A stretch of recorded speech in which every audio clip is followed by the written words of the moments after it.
ಕರ್ನಾಟಕ ರಾಜ್ಯದ ಹವಾಮಾನ ಮುನ್ಸೂಚನೆ. ನಾನು CS ಪಾಟೀಲ್, ವಿಜ್ಞಾನಿ, ಹವಾಮಾನ ಕೇಂದ್ರ, ಬೆಂಗಳೂರು. ನಾನು ಮುಂದಿನ 7 ದಿನಗಳವರೆಗೆ ಕರ್ನಾಟಕ ರಾಜ್ಯದ ಹವಾಮಾನದ ಮುನ್ಸೂಚನೆಯನ್ನು ಸಂಕ್ಷಿಪ್ತವಾಗಿ ವಿವರಿಸುತ್ತೇನೆ.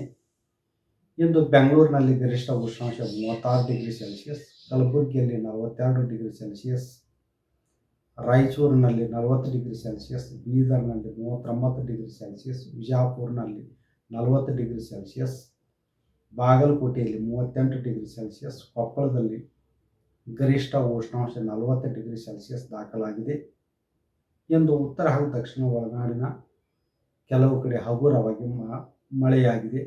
ಈಗಿರುವ ಹವಾಮಾನದ ಸಿನಾಪ್ಟಿಕ್ ಸ್ಥಿತಿ ಏನೆಂದರೆ, ಉತ್ತರ ಒಳನಾಡಿನಲ್ಲಿ ಟ್ರಫ್ ಇರುವುದರ ಹಿನ್ನೆಲೆಯಲ್ಲಿ ಕರ್ನಾಟಕದ ಕರಾವಳಿ, ಉತ್ತರ ಹಾಗೂ ದಕ್ಷಿಣ ಒಳನಾಡಿನ ಕೆಲವು ಕಡೆ ಅಂದರೆ 25%ಕ್ಕಿಂತ ಕಡಿಮೆ ಪ್ರದೇಶದಲ್ಲಿ ಗುಡುಗು ಮಿಂಚು ಸಮೇತವಾಗಿ ಮಳೆಯಾಗುವ ಹೆಚ್ಚಿನ ಸಾಧ್ಯತೆ ಇದೆ. ಉತ್ತರ ಹಾಗೂ ದಕ್ಷಿಣ ಒಳನಾಡಿನ ಜಿಲ್ಲೆಗಳಲ್ಲಿ ಗುಡುಗು ಮಿಂಚು ಸಮೇತವಾಗಿ ಕೆಲವು ಕಡೆ ಬಿರುಗಾಳಿಯೂ ಕೂಡ ಬೀಸುವ ಹೆಚ್ಚಿನ ಸಾಧ್ಯತೆ ಐತೆ. ಈ ಬಿರುಗಾಳಿ ವೇಗ ಪ್ರತಿ ಗಂಟೆಗೆ 30ರಿಂದ 40 ಕಿಲೋಮೀಟರ್ ಇರುವ ಹೆಚ್ಚಿನ ಸಾಧ್ಯತೆ ಇದೆ. ಮುಂದಿನ 5 ದಿನಗಳಲ್ಲಿ ಉತ್ತರ ಒಳನಾಡು ಹಾಗೂ ದಕ್ಷಿಣ ಒಳನಾಡಿನ ಜಿಲ್ಲೆಗಳಲ್ಲಿ ಉಷ್ಣಾಂಶ ಗಣನೀಯವಾಗಿ ಏರಿಕೆಯಾಗುವ ಹೆಚ್ಚಿನ ಸಾಧ್ಯತೆ ಇದೆ.